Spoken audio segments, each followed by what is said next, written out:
já captou pelo programa Viva Cultura Salvador através de pessoa física.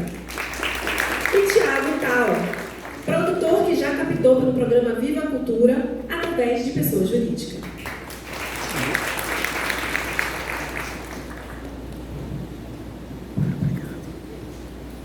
Vamos aguardar Tiago.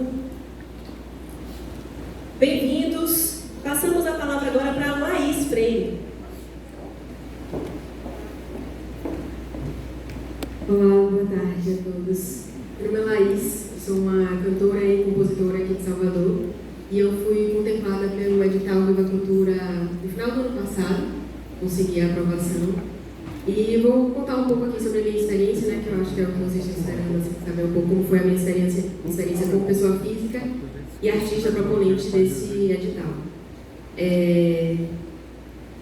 Eu demorei assim um pouco, primeiro para conhecer, saber que existia esse edital e depois para conseguir inscrever, porque assim como artista independente, a gente precisa muito de apoios, né, de subsídios, porque é muito caro produzir música, é muito caro viver de arte e fazer música, então é muito necessário que existam projetos como esse pra gente. E aí, no meu caso, como uma novata, assim, em escrever projetos, esse tipo de coisa, eu demorei muito tempo porque eu procurei alguns produtores e eu passei praticamente, sei lá, 1 ano e meio, talvez, esperando respostas de pessoas que falavam, não, a gente vai fazer, eu vou te ajudar, eu vou fazer isso, aquilo.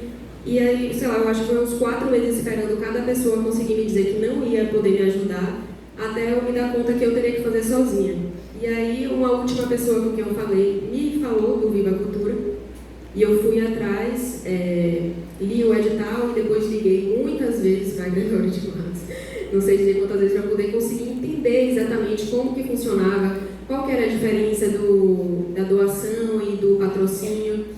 E aí, então, fui atrás de empresas que eu conhecia os donos, amigos de minha mãe, amigos de amigos, para poder tentar convencer essas empresas e já ter o apoio das empresas antes, porque existem 2 modelos, né? O que você já pode inscrever já tem das empresas ou tentar captar depois. E eu fiz essa esse modelo de já ter as empresas, que foram empresas conhecidas, então eu entendi como é que funcionava a questão do desconto no ISS ou no IPTU e, enfim, convenci as empresas, o que foi um pouco difícil assim para mim, com relação a mesmo essas empresas que eram pessoas conhecidas, era eles terem a certeza de que eles teriam esse valor de volta, sabe? Então aí eu mandei e-mail para Gregório de Matos, pedia para poder confirmar, falava assim mesmo e tal, para poder mandar para as empresas e eles terem certeza que aquele valor seria reembolsado.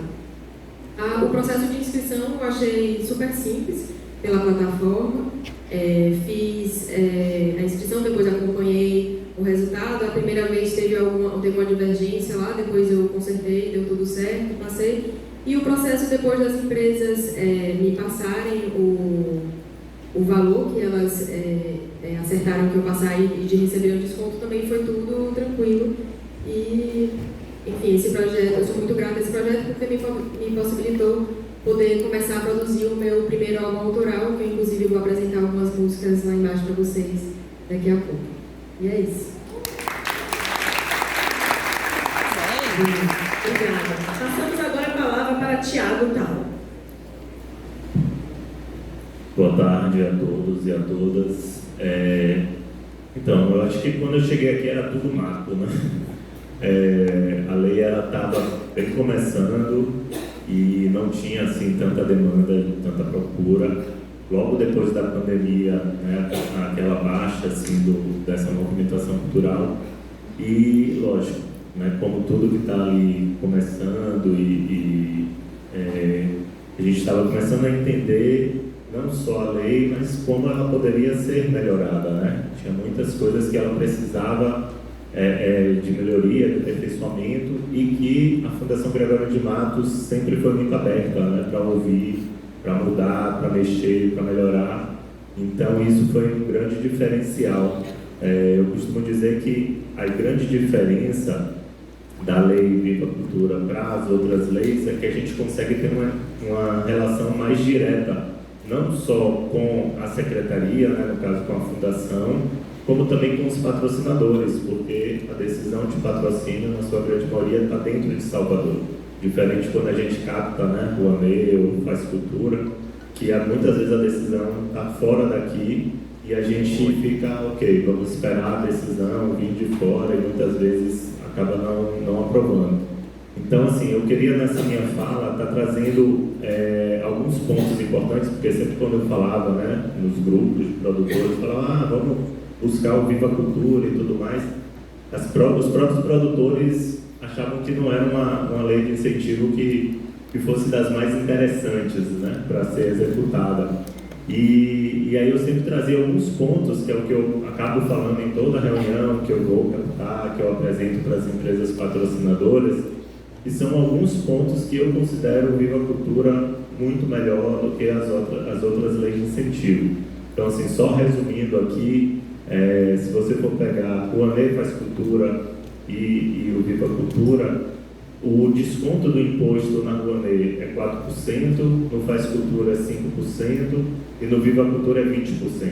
Então você consegue ter, né, usar muito mais o imposto da empresa patrocinadora do que nas outras leis de incentivo.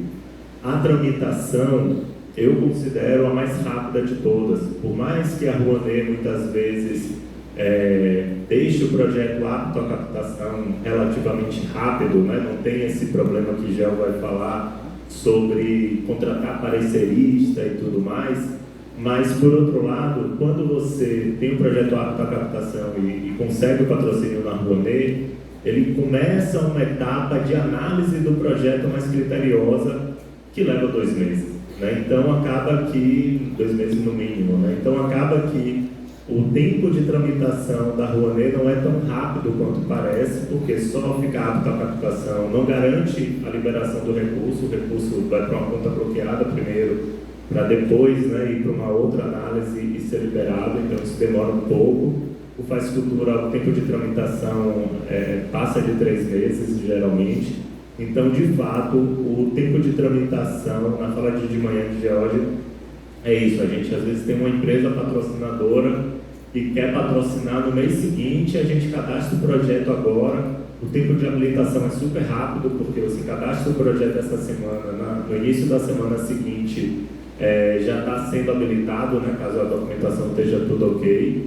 Então isso acaba sendo, né, de uma celeridade muito grande, né? E aí entra nessa parte que demora um pouquinho mais, que é de contratar um parecerista, mas depois que contrata o parecerista, também em uma semana o projeto tramita e é publicado. E aí entra uma outra característica diferente do Faz Cultura, que quando você tem um projeto apto à captação no Faz Cultura, a empresa precisa preencher uma ficha de habilitação, precisa passar por toda uma etapa de análise para liberar que a empresa patrocinadora possa fazer o patrocínio. E no Viva Cultura não. Como a gente cadastra a documentação da empresa antes, essa análise já é feita no processo de análise do projeto, né? Então a gente já ganha tempo com isso. Quando o projeto ficar apto à captação, a empresa automaticamente já pode depositar o recurso. Então isso ganha, né? Isso acelera bastante esse tempo de tramitação. Algumas coisas que eu considero que aí também valem como críticas, né? A gente sempre tem discutido isso assim para melhoria do edital. O que eu acho que é mais complicado, né, para as empresas patrocinadoras é que, como o desconto do imposto, né, é em cima de 20% do que ele pode pagar naquele mês, no caso do ISS, muitas vezes a empresa patrocinadora, no decorrer de um ano, ela pode patrocinar um projeto, sei lá, de R$100 mil, mas por mês ela só pode deduzir R$10 mil. Então, se ela quer fazer um patrocínio de 100 mil, ela fica com aquele recurso ali parado durante vários meses até ela conseguir fazer esse desconto todo. E como hoje só está sendo possível 3 parcelas no máximo, então isso acaba que as empresas, para não ficar tanto tempo com o dinheiro parado, em vez de patrocinar 100 mil, resolve patrocinar 60 mil, 40, um valor menor, que é o que ela vai conseguir descontar ali naqueles 3 meses que ela tem, para ela não ficar com aquele recurso ali parado. Eu espero que aumente, né, como já trouxe, assim, existe a possibilidade de aumentar até para 6 meses, mas que isso não precise ficar limitado por valor de patrocínio, porque projetos, às vezes, que tem um patrocínio menor de 100 mil, impacta para a empresa menor, que tem um potencial de patrocínio de 10, 20 mil por mês, né?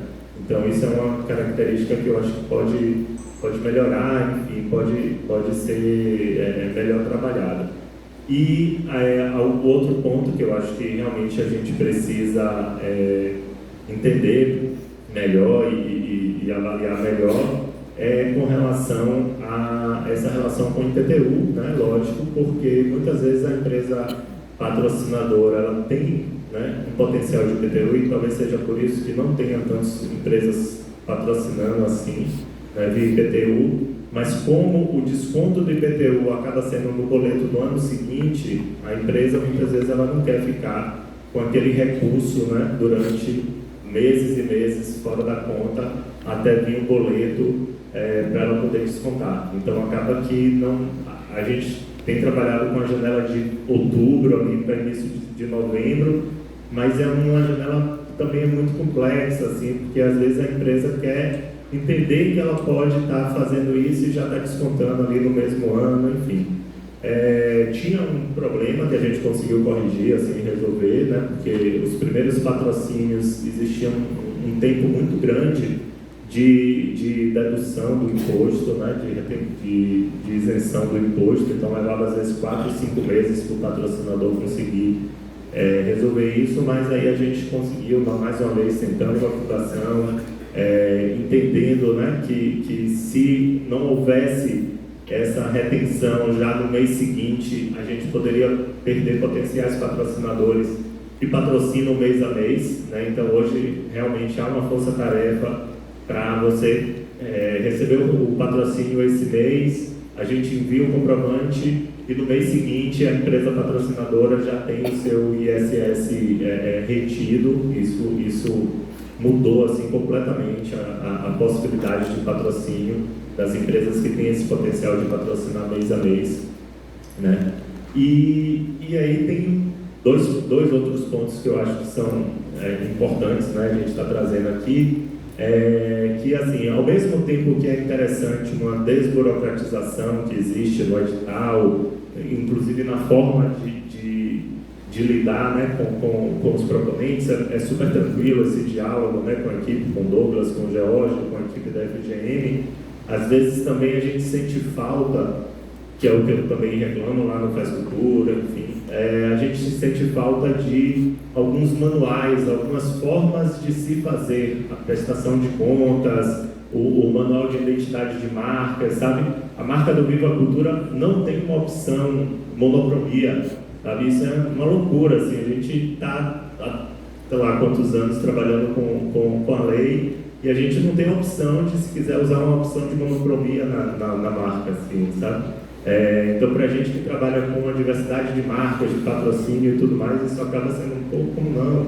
Então, eu acho que é bacana, assim, estar sempre atualizando o manual de marcas, que fique bastante, né, identificado ali para o proponente de como trabalhar, manual de prestação de contas, né, que isso é uma coisa que também quem não conhece, quem não sabe vai meio que estar perdido. Não sei se Laís já entregou a prestação de contas dela, né, e ficou tranquilo essa coisa da prestação de contas, mas é isso, são coisas que eu acho que e assim, é aquela coisa assim, o formulário do Viva Cultura, ele é extremamente simples de se fazer, né, um Google Forms quase assim, mas ao mesmo tempo é isso, às vezes a gente sente falta desse sistema, né, como é bem comum na Rua Negra, no Faz Cultura, enfim, sistemas que vão estar lá todas as informações do projeto, o projeto vai estar lá salvo, vai ter todo um acompanhamento, então a gente acaba não tendo isso, né? A gente envia o projeto e o projeto vai para a nuvem e a gente não tem mais acesso a como é que está essa tramitação. Então são coisas que eu acho que,